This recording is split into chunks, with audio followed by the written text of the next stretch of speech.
Welcome back to today's video. Now, in today's video, we have a review for the movie Life. So, to begin, the premise of the movie is basically we find another life form. So, to start, the life form is within a pod that comes from Mars and it goes to the space station. Now, when the crew goes and retrieves the actual sample from the pod, they send it to the laboratory with a biologist. Now, the first time they send it to him, he tests it, nothing happens.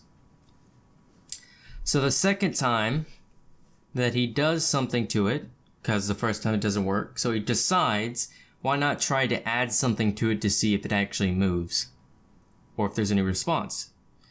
So he adds oxygen, carbon dioxide, and glucose.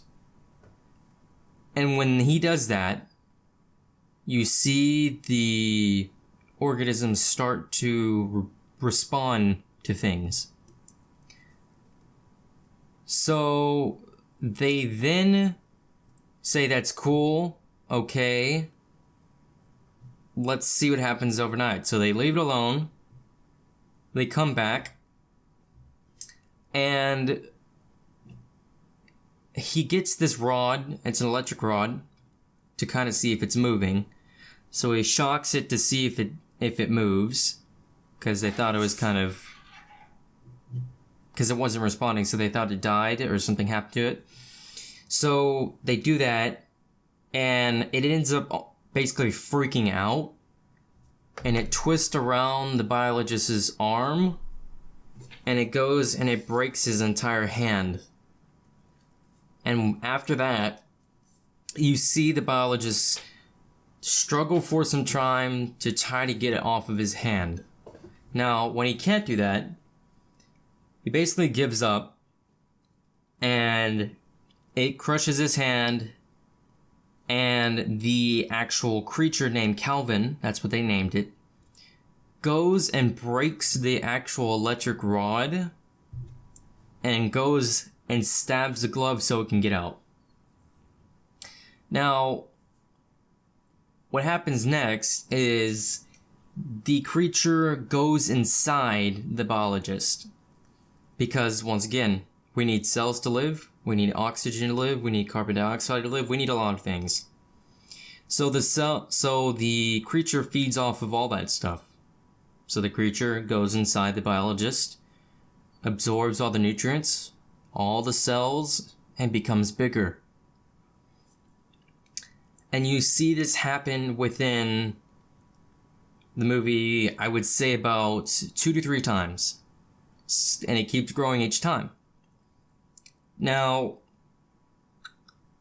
putting that aside, that's how the whole entire movie kind of goes on within the rest of it. I would say that the characters in this movie were very good. I liked the acting. I liked the fact that it was basically seemed real, because the people at the International Space Station, you have Russians, you have Chinese people, you have Asians, you just have a bunch of different ethnic groups.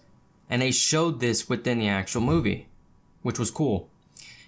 And that is one thing I liked about the movie as well. And also the sense of humor they kind of had with, oh, you're the American, so you're supposed to know more. There's a couple scenes within the movie that's like that, where they kind of go back and forth at each other that I like as well. Now, one thing that I really did like about this movie that played to my interest was the fact that this was a perfect instance of what would happen if we ever found another life form. Because it sets it up as, okay, we found a life form, what are we going to do? Of course, human curiosity, we are going to go and see what we can do, or what it can do, or what we can do to actually make it respond. And that's what this movie plays with, the elements of curiosity and what consequences come from it. And you see that within the actual trailer too. Now, I will leave the link to the channel that I got the trailer from because I'm using that trailer for here so you can see what I'm talking about as I'm giving the review. And don't be afraid to go actually see this movie because I would recommend it. I would probably give it a 7.5 out of 10. I actually really liked it. And if you want me to do a review for any other movie, I will go watch it and I'll give you a review on it. If you enjoyed this video, don't forget to like, subscribe,